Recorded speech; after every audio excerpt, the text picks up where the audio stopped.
kizuuliddwa nti omusumba ono ye Dennis Kintu ng'asumba Cancer Empowerment State Church International esangibwa ku kyalo ky'Essiga East mu kibuga ky'e Hoima. Poliisi ng'ekolera ku biragiro bya Hassan Kasiba nti omubaka wa Pulezidenti e Hoima West mu kibuga ky'e Hoima ezinzeeko ekkanisa eno n'ekwata omusumba ono n'abantu abalala 9 banyonyole ku bikolwa bye eby'okutyobola eddembe ly'obuntu n'adda ku bantu n'abawenyula embooko ekikontana enzikiriza mu ggwanga. Tukutte abantu 10 nga mwe muli paasita, omumyuka wa paasita, omukulu akulira ebyamawulire ku paasita yakutte akatambi kano kasatulatinga ku social media. Tukwatiddemu abagobereza abawala abeeyita abaana ba profeti bonna tubaleese wano beyakubye bennyini abali mu katambi abakubiddwa n'abakyala abakulu beyakubye bonna tubaleese wano bakole statement batubulire bo bakubiddwa lwaki kubanga olwokuba okumbayita wano eggulo ndoza yasoose babriefinga kati bonna bagamba otukuba twakyagadde naffe. Omusumba Kintu akwatiddwa ne James Mugisha. Abantu boogedde ebintu ebyenjawulo ku musumba ono era ne basaba poliisi okukola okunoonyereza okumala ezuula ebigendererwa bye. Kandi kyaleero ngenzere kubuula ng'otiirika abantu embooko yonka omuntu okuteera abantu embooko kandi baizire kusaba kikiikoonyumira kunya abaana baitu ne babatulugunya ne bateera ne bakola ki ng'abokuba niwe ise waabo niwe pasita ise waabo pasita tazaara pasita aroleera buroleera agenda okuteera abaana oboti buli bwingaliza teri ddiini kuteerera gavumenti ejje mu nsonga eno. Bannaddiini nga bakulembeddwamu omulabizi wa Bunyolo Kitala bavumiridde ebikolwa by'omusumba ono bye bagamba eyina ekiniga eyina katugambe mu Lungereza sick. We have a sick, an angry society. We have a bitter society. Omusumba Kintu ne bannomwenda bakomera ku poliisi enkulu e Hoima. Kitegerekese nti omusumba ono okuba abantu embooko akikukootiiza ku kikolwa kya Yesu bwe yagoba abantu mu ssinzizo bye yasanga batundiramu ebintu. Tuzze wano kutereeza mbeera ki mbeera yammwe so mbeere bakakkamu temuteteganya kigenda mu maaso. Ambrose Niwagaba Katoto yakusakidde eggulu eno ku lwa Bukedde TV. Siri munyolo jambamala kati nebyo ebyo bye biri ku luuyi olwo olumu Uganda ebintu bikusobera naye nga tukyali mu buufu bwe bumu. Omulamuzi wa kooti esookerwako e Hoima asindise ku alimanda oyo eyeeyita Nabbi Dennis Kintu ow'ekkanisa ya Empowerment City Church ku kyalo ky'Essiga East eri mu kibuga ky'e Hoima okutuusa ng'ennaku z'omwezi 7 omwezi guno. Kino kiddiridde omukulu ono okubeera nga asomerwa emisango egiwerera ddala 17. Katulabe ebikira ku bino. Ku ssaawa 11 ez'akawungeezi omusumba w'ekkanisa eya Empowerment City Church International Dennis Kintu ne Brian Sembe omuyambi we basimbiddwa mu kkooti esookerwako e Hoima ng'ebadde mu maaso g'omulamuzi Elijah Iradukunda. Omulamuzi amusomedde emisango 17 omuli okukusa abantu n'ekigendererwa eky'okuba ssaddaaka okujja ssente ku bantu mu lokojjokojo okukuba n'okutuusa obuvune ku bantu nga gyonna baagiza 28 omwezi oguwedde. Emisango gino kigambibwa nti baagikola ku aliganyira gwe batwalako sente mu lukujjukuju James Mugisha gwe bakukusa n'ekigendererwa ekyokwagala okumusaddaaka okwosaako Beatrice Azora, Kevin Kintu, Samali Nagawa, Francis Mwesije, Stella Mbabazi n'abalala.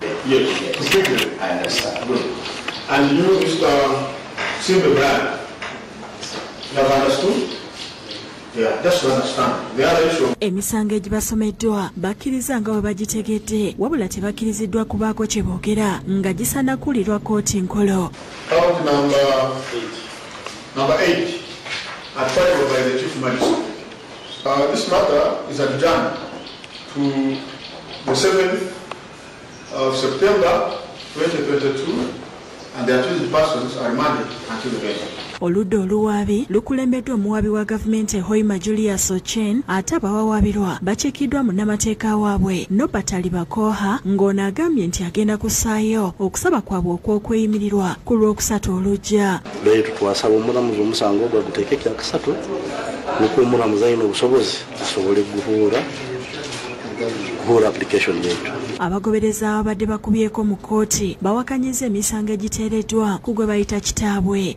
Misango egyo si mituufu nze nga bwe ndaba kuba ekintu kino kino engeri gye kitandiseemu nga kitonotono naye bagenze bakiwanvuya naye ffe tumanyi ekintu papa ye buli kyakola kiba kya mwoyo era temuliimu nsobi yonna gamba nti oba ki. Ekikolwa ky'omusumba ono okwewennyula abagoberezi b'ekibooko kirese bannayuganda nga buli omu akyogerako bubwe. Omusumba Juma Mulokole owa The Answer Christian Churches Ejjinja ategeeza nti kino si kya bulokole era nti kikontana n'ebyawandiikibwa. Nga ffe abali mu nzikiriza eno ey'obulokozi ekyo twagala okukivumirira ne sekuvumirira yonna tetukimanyi tetukitegeera bayibuli eyo nga beenoonyeza ebyabwe. Alaga temujja kunziza amabega gino mizimu gigenda n'ambooko ate buli atafuna ku mboko yange sikusanga ku church.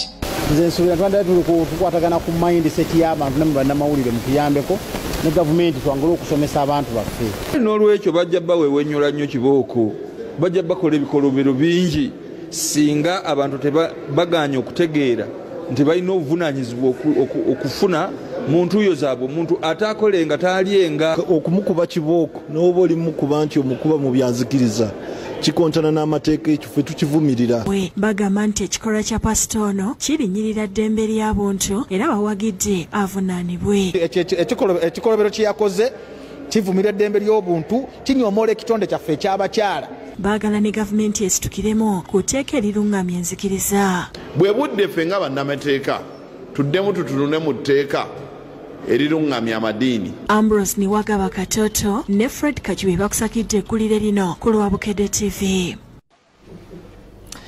Mukulike abasasi waffe tukyagenda maaso n'amawulire agataliikonfuufu. Embwa ya poliisi erondodde abazigwa ababbye emmundu ku bakuumi ba bbanka okukakkana ng'abantu bana bakwatiddwa.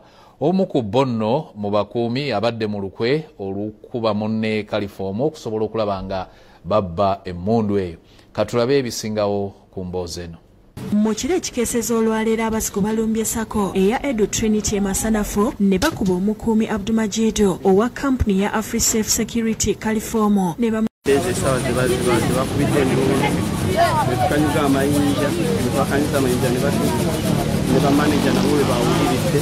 Poliisi ya Kampala Mukadde ekulembeddwa DPC Tyson Lutambika bafuuzizza ekifo nga beeyambisa embwa enkonzi y'olusu era ng'ebatuusiza ku paakingi bano we babadde era nga we basimbye ne pikipiki zaabwe kwe babadde batambulira okuli namba UFQ 159H ne UEW 549U nga nazo poliisi ezikutte. Embwa era ebatuusiza abasiku bano babadde basudde emmondo nga poliisi egyekebeze ng'amasasi mwegali.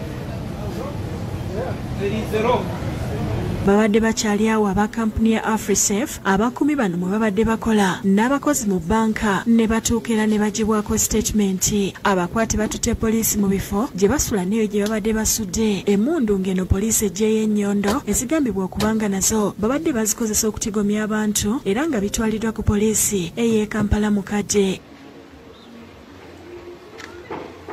Abatuuze nga bakulembeddwa akulira abakyala masanafu Kyohirwe Monica Mugabe bavumiridde obubbi obusukiridde mu kitundu. Naye eky'omukisa omulungi omundu ya gavumenti nesobola okulabika. Kati nze nga omutuuze era omukulembeze kibi nnyo okuba nti abantu balumba abakuumi ne babajjako emmundu. Tusiire bazadde baabwe balemesa ab'obuyinza okuba nti basobola okuwaayo ki abaana abo nga bawakanyibwa.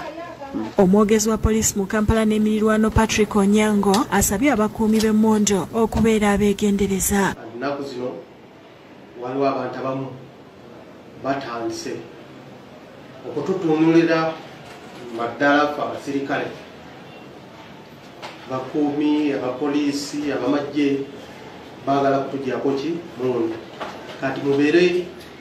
Bino we bijjidde nga basiku gye buvuddeko batta omukuumi ku ssundiro ly'amafuta erusaze era ne bamubbako emmondo. By'amasasi ne bamutta n'eky'omukisa omubi abatemu tebannakwatibwa. Lugendo Chris Paul ne Sofia Nalukenge be bakusakidde eggulire lino ku lwa Bukedde TV. Ekitundu ekisooka eky'amawulire agataliikonfuufu kyekyo naye nga tugenda mu kuwummulamu njagala kutegeeza nti olupapula lw'oluganzi olwa Bukedde lwafulumye dda lulimu amawulire mangi nnyo ddala eri mmwe bannabyamizannyo muteekeddwa okufuna akadirisa ku siringi 10 zokka ojja kubanga omanya ebikwata ku nsiike ey'ebyemizannyo naddala premiership nayengeddemu wano nga bagamba nti likodi yine eruma. Man U yeewulira eryanye erijja ku Arsenal win. Bakulaze boogedde ku mupiira gwa Arsenal ne Man U ogujja okubeerawo ku weekend. Ojja kubanga ogusomako gwe wakadirisa obitegeere bulungi nnyo. Akati era Bukedde alimu amawulire amalala mangi gotasaanidde kusubwa. Gamba nga baba n'abasimatuse Dubai balina bye balojja. Ojja kubanga obiraba. Mulimu ebipya ebizuuse ku pasita ono yakubye abagoberezi b'ekibooko. Babikulaze wano ojja kulaba ne KCCA ewadde ensalesale ku batannaba kwewandiisa naddala ku nsonga ya bodaboda.